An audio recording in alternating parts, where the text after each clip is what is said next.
Assalamualaikum warahmatullahi wabarakatuh. Halo Ananda semua, perkenalkan nama Ibu Kelsey Aprilia. Ibu adalah mahasiswa PL Fisika dari Universitas Negeri Padang yang akan membantu Ananda dalam proses pembelajaran.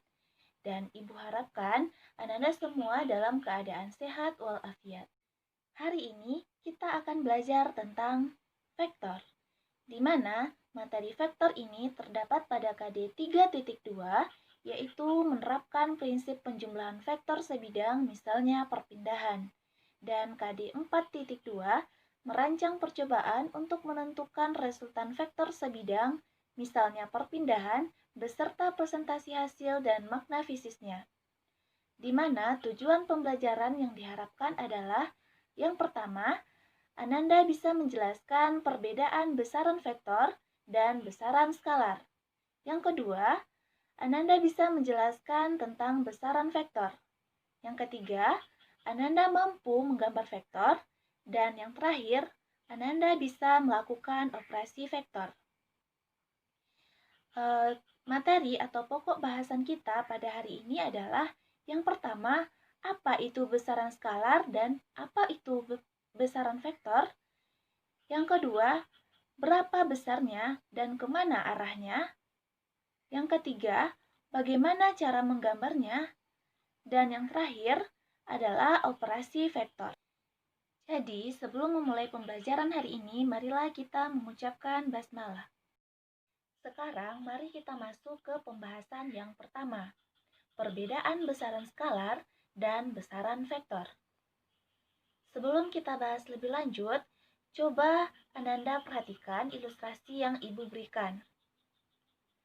Pada gambar, menunjukkan bahwa ada seekor semut yang bergerak dari lubang A menuju lubang B menurut lintasan yang digambarkan dengan garis putus-putus. Nah, sekarang coba Ananda ikuti langkah-langkah yang akan Ibu berikan.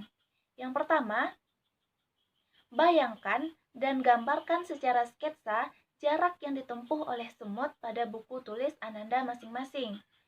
Yang kedua, ukurlah jarak dengan penggaris dari sketsa perjalanan seekor semut tadi. Yang ketiga, bayangkan dalam pikiran Ananda jika menggambarkan perpindahan seekor semut ke balikan arah dengan langkah yang pertama tadi. Kemudian yang keempat, ukurlah kembali jarak perjalanan semut tersebut. Dan yang terakhir, apa yang bisa Ananda kemukakan dari pengertian antara perpindahan dan jarak berdasarkan sketsa dan jarak yang dibuat? Ya, benar.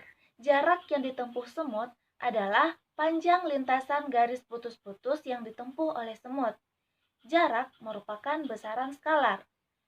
Contoh lain dari besaran skalar adalah massa, laju, volume, massa jenis, dan lain sebagainya. Besaran skalar adalah besaran fisika yang sudah cukup jelas apabila hanya dinyatakan dengan nilainya saja, misalnya 10 kg. Sedangkan AB adalah perpindahan kedudukan, yaitu kedudukan awal semut yang berada di A dan keadaan akhir atau kedudukan akhir semut yang berada di B. Dan perpindahan merupakan salah satu contoh dari besaran vektor. Besaran vektor adalah besaran fisika yang dinyatakan dengan nilai dan arahnya. Misalkan, semut berjalan 0,2 meter per sekon. Jadi, makna 0,2 meter per sekon adalah semut berjalan 0,2 meter tiap sekon dan arahnya pasti dipertanyakan, bukan? Ya, contoh lain dari besaran vektor adalah berat, kecepatan, percepatan, gaya, dan lain sebagainya.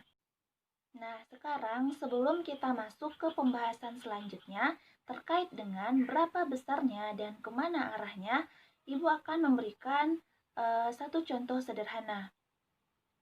Pada gambar dapat dilihat bahwa ada seorang anak laki-laki, kita anggap saja namanya adalah Ali.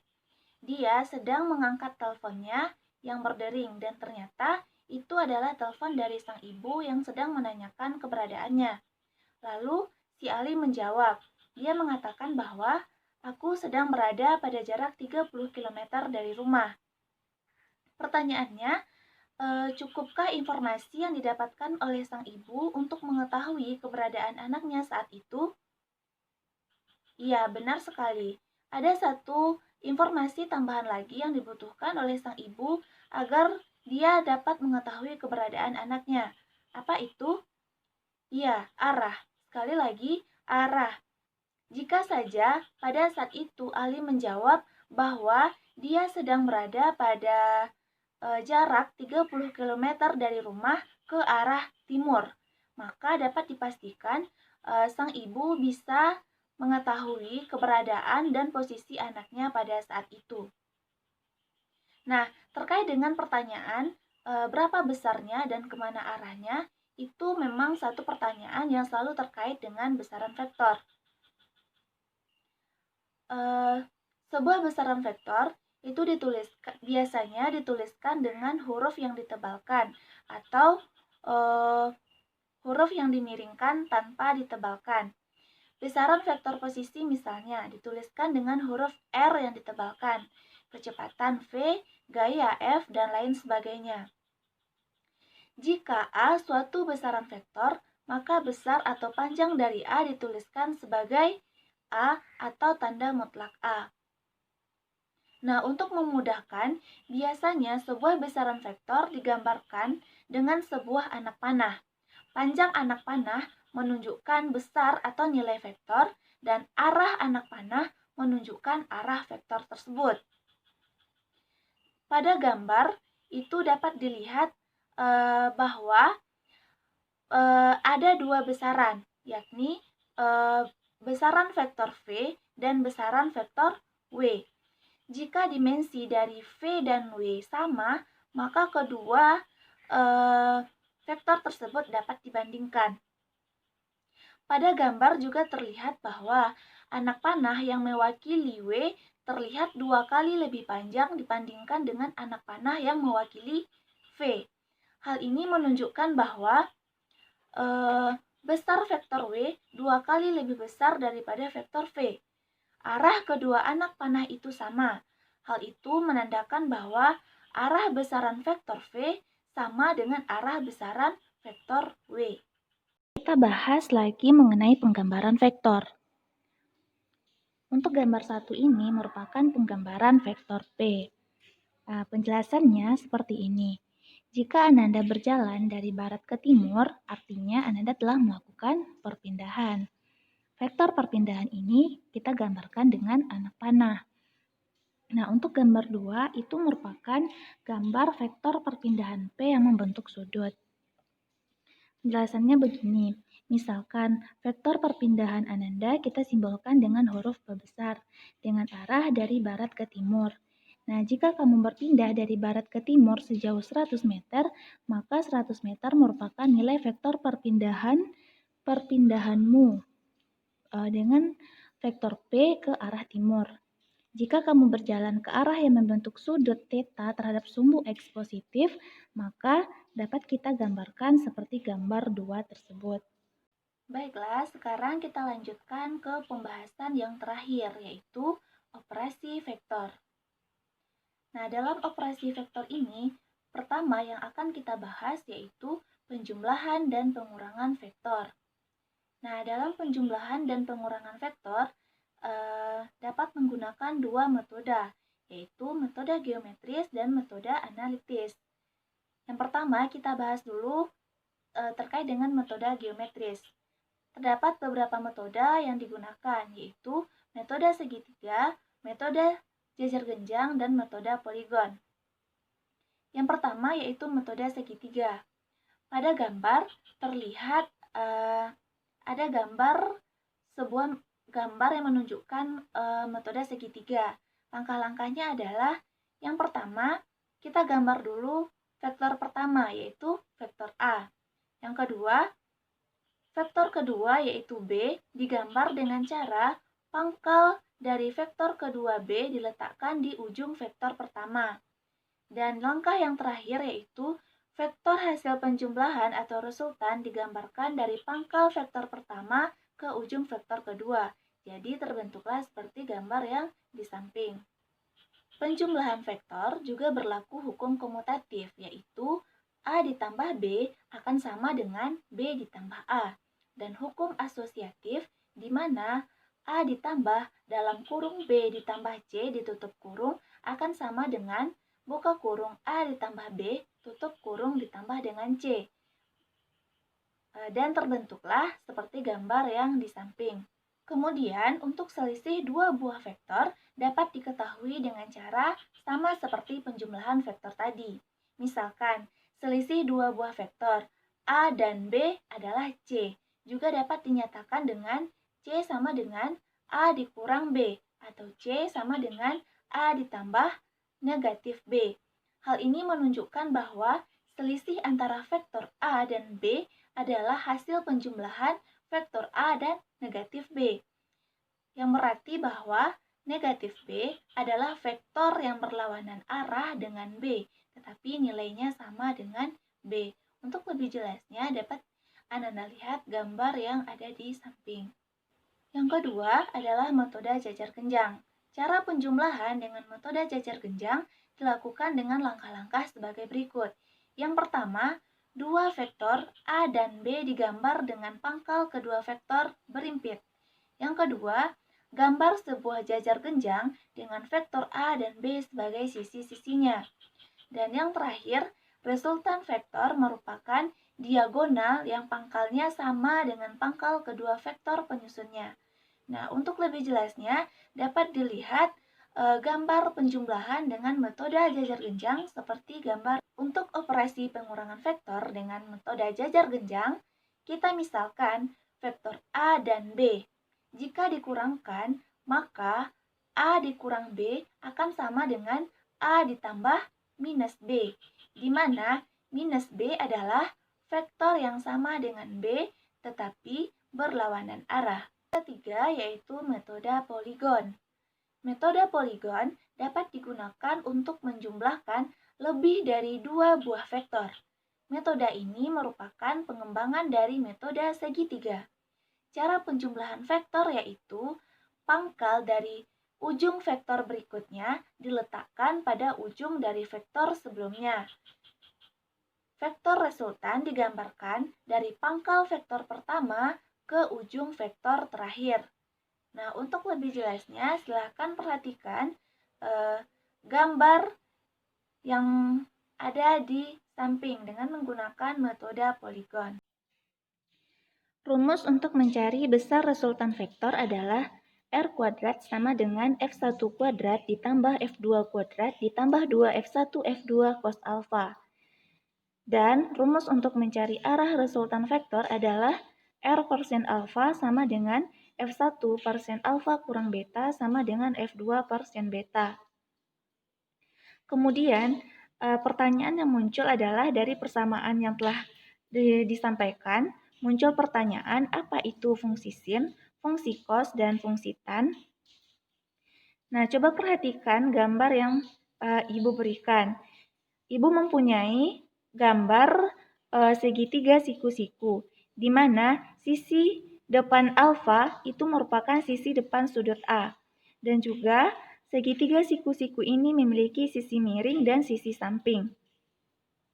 Kemudian dari gambar dapat kita lihat bahwa sin alfa merupakan perbandingan sisi depan per sisi miring. Dan cos alfa merupakan perbandingan antara sisi samping per sisi miring. Dan tan alfa merupakan perbandingan antara sisi depan per sisi samping. Untuk lebih jelasnya, coba perhatikan gambar berikut, di mana untuk fungsi sin kita tuliskan dengan demi, artinya depan per miring. Untuk cos kita tuliskan sa per mi, artinya samping per miring, dan tan kita tuliskan desa, artinya depan sudut per samping sudut.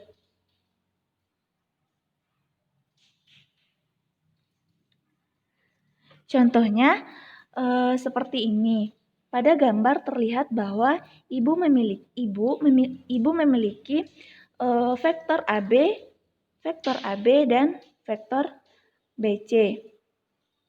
Nah, sisi AC merupakan sisi miring atau bisa juga kita sebut dengan resultannya. Maka dengan menggunakan rumus Pythagoras kita dapatkan bahwa AC sama dengan akar dari AB kuadrat ditambah BC kuadrat.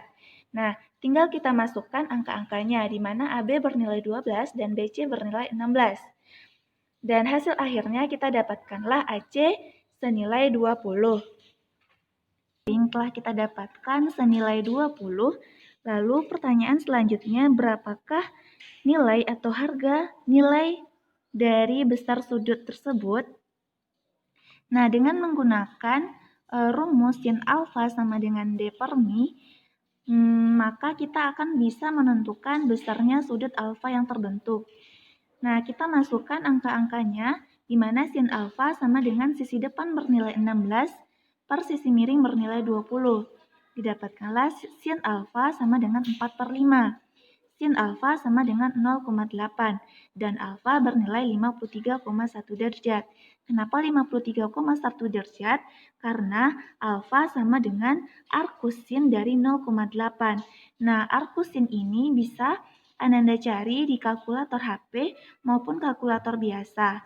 Dengan menekan arcus sin 0,8, nanti harganya alfa senilai 53,1 derajat. Setelah kita mempelajari materi mengenai vektor tadi, kita coba mengerjakan salah satu contoh soal berikut ini. Diketahui dalam soal bahwa Doni bersepeda dari rumah menuju sekolah sejauh 100 meter ke utara. Nah, agar kita semua lebih mudah menganalisa soal di atas, Ibu telah menampilkan arah mata angin agar kita bisa lebih mudah menentukan arah vektor tersebut. Nah, dapat dilihat di poin jawaban bahwa tanda panah berwarna hitam itu menunjukkan bahwa Doni yang bersepeda menuju sekolah 100 meter ke utara. Kemudian Doni belok ke barat sejauh 30 meter. Itu dapat Ananda lihat tanda panah berwarna hijau yang menandakan Doni belok ke barat sejauh 30 meter. Dan akhirnya tiba di sekolah yang menempuh jarak 35 meter ke barat daya. Itu dapat dilihat juga dengan tanda panah berwarna biru. Pertanyaannya, gambarkanlah lintasan gerak Doni dari rumah menuju sekolahnya. Berarti yang ditanyakannya adalah resultannya atau lintasan gerak Doni dari rumah menuju sekolahnya. Itu dapat kita lihat tanda panah berwarna merah. Nah, dengan melihat tanda panah berwarna merah, itu berarti terdapat pada ujung vektor pertama dengan pangkal vektor terakhir. Nah, jika kita jumlahkan semuanya, didapatkanlah resultannya sebesar 165 meter. Nah, pertanyaan selanjutnya, besarnya senilai 165 meter dan arahnya adalah ke barat. Nah, untuk soal yang selanjutnya, yaitu dua buah vektor sebidang berturut-turut besarnya 4 satuan dan 6 satuan, per titik tangkap sama dan mengapit sudut 60 derajat. Tentukan besar dan arah resultan vektor tersebut. Nah, ini adalah jika kita gambarkan soal di atas, maka gambarnya menjadi seperti ini. Nah, dapat Ananda lihat bahwa vektor OA itu merupakan V1 dan vektor OC itu merupakan V2 dan OB merupakan resultan dari vektor V1 ditambah dengan V2 dan juga diketahui dalam soal V1 seharga 4 satuan dan V2 bernilai 6 satuan dengan sudut alfa bernilai 60 derajat.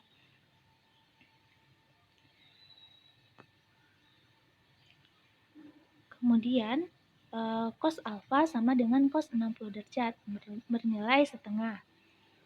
Yang pertama pertanyaannya adalah tentukan besar resultan.